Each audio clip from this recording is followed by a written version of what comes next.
Hello and welcome to Newsfeed on Trust TV. I am Dorcas Yakobuzala, bringing you trending stories that people are talking about and sharing around the globe today, and also their opinions on such issues. Tinubu eyes oil production in Ogoniland, tax NSA, NPCL on talks. Visa applications to go online before March 1st, says federal government. Military mocks terror kingpin Turji after killing son and foot soldiers. Donald Trump orders the U.S. to leave World Health Organization.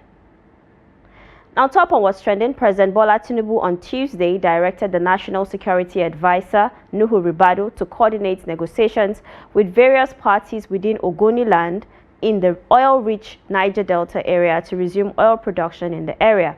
The president, who gave the directive in Abuja when he received Ogoni leaders, including Governor Siminalayi Fubara at the Aso Villa, said his administration will prioritize peace, justice, and sustainable development in the area. Tinubu called for unity and reconciliation, urging the Ogoni people to set aside historic grievances and work together to achieve peace, development, and a clean environment. Now, reacting to that, a netizen wrote, "Can someone tell President Tinubu that the issues with Ogoniland is not just about the assassination of Ken Saro-Wiwa and others, but about the fact that to date, the cleanup of Ogoniland has still not made any considerable progress and Shell has not done the needful? Can the federal government join the Ogonis to hold Shell accountable for their past actions of negligence, address the issue of pipeline leakages, compensate the people for how they've been affected over the years? I'm sure by then the Ogonis will even be the ones asking the federal government to come and commence production. It's wrong to hurt people and then with no remorseful action, you ask them to not dwell in the past and move ahead to conduct same activities through which you hurt them in the first place because you know they need you for sustenance due to prevailing circumstances." The next reaction says, "Eyeing oil production in Ogoniland with a complete cleanup and restoration of aquatic life is an effort in futility." And the last reaction on this story is from one Chisom, and it says, "The ones we have been drilling for years now, what have we done with it? What development have we used money from the drilling over the year, yet we want to drill Ogoni now?" Next on what's trending, the defense headquarters on Monday said troops of Operation Fansenyama killed a son of the terrorist kingpin Bello Turji and many of his fighters during clearance operations in Zamfara State. According to the DHQ, the operations were conducted on January 17th along Shinkafai, Kagara, Fakai, Moriki, Maiwa, and Chindo axis, leading to the destruction of the terrorist logistic base. A statement by the outgoing Director of Media Operations, Major General Edward Buba, said Turji's son was killed at Fakai High Ground, where the terrorists were hiding. He also declared Turji as a coward for abandoning his son and fighters during the operations.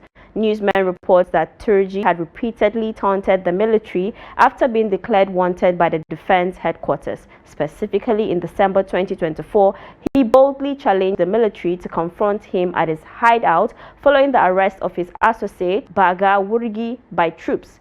In response, the military pledged to neutralize him in 2025. Buba said several kidnapped victims captured by Turji were rescued during the operation. Next on what's trending, a 43-year-old man, Sunday Ozimede, who allegedly hacked Moneypoint Microfinance Bank vault and stole the sum of 1.1 billion naira from the bank, was on Monday arraigned by the police before the Federal High Court in Lagos State. The defendant is facing 3 counts bordering on conspiracy, hacking, and obtaining by false pretense preferred against him by the Police Special Fraud Unit. The PSFU's prosecution counsel, Justin Enang, told the court that the defendant allegedly hacked the microfinance bank and obtained the money by false pretense. Enang told the court that the defendant caused financial loss to Moneypoint Microfinance Bank to the tune of 145 million naira by planting a bug in the bank's data system.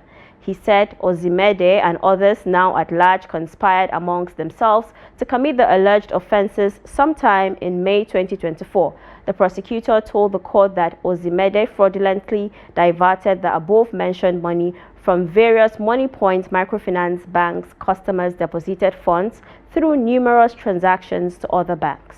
Now reacting to that, one Olua Shorty wrote, at opay.ng harbors thieves and they allegedly allow fraudsters use their bank. I'm a victim of that and I reported the case to them. Even after doing that, nothing was done from their end. At opay.ng, I put it to you that you are an accomplice. Prove me wrong.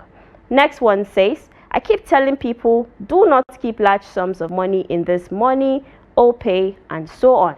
And the last reaction on the story reads, planted a bug in the data system. Wow, that's brilliant and impressive. A bug with keylogger and some certain scripts will make your banking environment weak and vulnerable. Now, just 8 days after being granted a pardon by Osun State Governor Ademola Adeleke, former inmate Sunday Omisakin has been remanded in the Ilesha Correctional Facility for allegedly breaking into a home and stealing a television. Omisakin, who was pardoned for a minor offense on December 26, 2024, as part of the governor's prerogative of mercy list, was arrested on January 3, 2025 for allegedly burglarizing a house in Oshobo and stealing a plasma television worth 600,000 naira. He was brought before the Osun State Magistrate Court in Oshobo, where Magistrate Adekami Adeyeba presided over charges of burglary and theft. Meanwhile, he pleaded not guilty to the offense and Magistrate Adeyeba ordered that he should be remanded in Ilesha Correctional Facility and adjourned to January 10, 2025 when he was denied bail. Now to the reactions. The first one says, it's not possible for that guy to engage in such acts again. It's not possible at all. Next one is from one Caleb. I don't think he has finished his course at the Nigerian Correctional Service. Besides, when he was pardoned, what were the plans to fully reintegrate him into the society? How did he plan to make a living? He's bound to return to the only means of making money he knows. Last reaction on this story says, if this isn't a setup, then it's either the guy is a kleptomaniac or village people, they do am. Next on what's trending, the federal government has said all visa applications will go online before March 1st. Minister of Interior Olubunmi Tunji-Ojo disclosed this on Monday when he was hosted on X Space by an influencer, Segun Awosanya. According to him, there is also now a centralized visa approval center that has merged the visa regime to ensure uniformity, enhance national security, and reduce corruption. Now to the reactions. The first one says, the one he promised to do last year, December, has not materialized yet, just not keeping his words anymore. Next one is from one official Sheun Jacobs. Oga, the passport where you say now online, we never they enjoy that one. You don't they say visa now online again. Mr. Minister, finish one job perfectly and get good feedback before moving to the next phase. Be calming down. Tinubu would not fire you. You are trying. And the last one says, shame on all the former interior ministers. Kudos to Olubunmi Tunji-Ojo. More grease to your elbow. Now let's go on a quick break. We'll be back in no time. To stay with us. Welcome back. In case you're just joining us, you're watching news feed on Trust TV. The Nigeria Immigration Service, NIS, in Rivers State has apprehended 90 foreigners accused of engaging in cybercrimes aimed at defrauding Nigerians.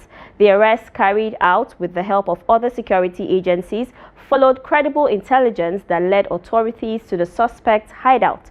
Rivers State Comptroller of Immigration, Y.I. Abdul-Majid, stated that a total of 94 individuals were detained, comprising 85 Cameroonians, 5 Chadians, and 4 Nigerians. Among them, 74 are males and 20 are females.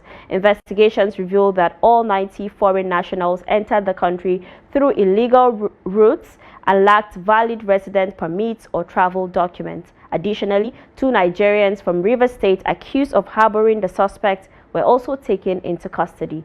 Abdul-Majid confirmed that Comptroller General of Immigration, Kemi Nandap, has directed that steps be taken to deport the foreigners back to their home countries. Now, successful winner wrote, deport? What happened to Kuje or Kirikiri? since they committed a crime. Next reaction is from the real Ayo Austin. Good job to them. These people hide in Nigeria and commit crimes. Nigeria needs policies that will help our borders. And the last reaction on this story says, they want to tarnish the Nigerian name. I know we are not innocent, but the masterminds are mostly the foreigners. I blame our people for accommodating such acts. Now, Lagos State experienced a big boost in revenue during the festive season and generated $71.6 million from the end-of-the-year activities, better known as Dirty December. Idris Aregbe, the special advisor to Governor Babajide Sanwo-Olu on tourism, arts and culture, said this during the review of the Lagos State Dirty December 2024-2025 report. Lagos State once again proved why it is the tourism and entertainment capital of Africa, with an extraordinary December 2024 season, as it generated over $71.6 million in revenue across tourism, hospitality and entertainment sectors, a statement on Monday by the Lagos Press Office read. During the session tagged Dirty December, hotels alone accounted for over $44 million, while short-let apartments contributed over $13 million, underscoring Lagos' immense economic potential as a destination city.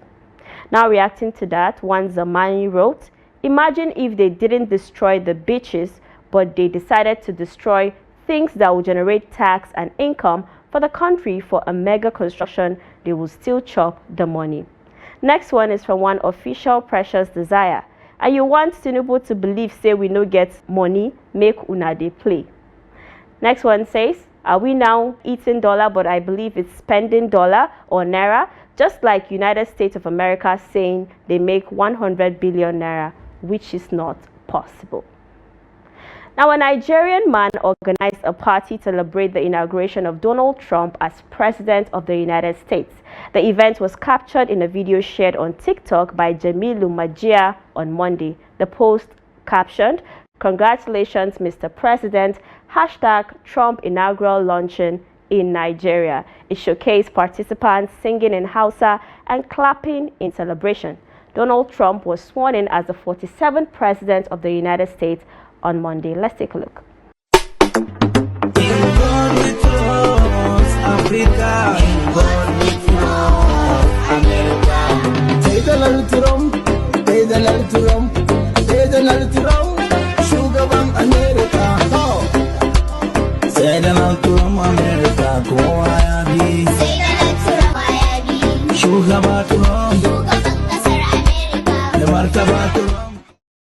Now reacting to that, one Andy Otutu wrote, laugh out loud. We are in love with distractions in this part of the world, Sha.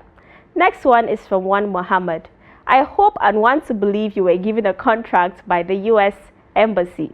And the last reaction on this story is from one Edo Promise. There is nothing wrong with celebrating it. America is a world leader. Any law America signs today, the whole world would follow. If America signs good laws, the whole world would follow. If they sign bad laws, it's going to affect the whole world. I see nothing wrong with it. So many people are attacking him. Who are the people that signed man to man, woman to woman? Is it not this same America? But the whole world accepted it. But today, the same America says no to it. The whole world will also accept it. So this guy is correct. Now, Donald Trump has signed an executive order to begin the process of withdrawing the U.S. from the World Health Organization, WHO. It marks the second time the U.S. president has ordered the U.S. be pulled out of the WHO, which is involved in global vaccination campaigns and helping deal with health emergencies and disease outbreaks. But having been critical of its handling of COVID-19, Trump has carried out this executive action on day one, making it more likely the U.S. will formally leave the global agency. Public health experts have been critical of Trump's decision and warned there could be consequences for the health of the American people. Now reacting to that, someone said, we give more money to the WHO than any other country and we receive virtually nothing in return. It's a charity turned political organization that tried to cover up for China during COVID. Even the subcommittee from 2023 said the WHO was entirely flawed and needs to be reformed. This is not just a Trump thing. Next one says, Not surprised, but also can't argue after seeing how WHO handled COVID in real time. And the last reaction we're taking on the program today says, WHO has become a political organization, not a health organization. Well done, Donald Trump. Well, that's a wrap on the program today. Do also follow us across all our social media platforms for more programs, news, and documentaries. Until next time, goodbye.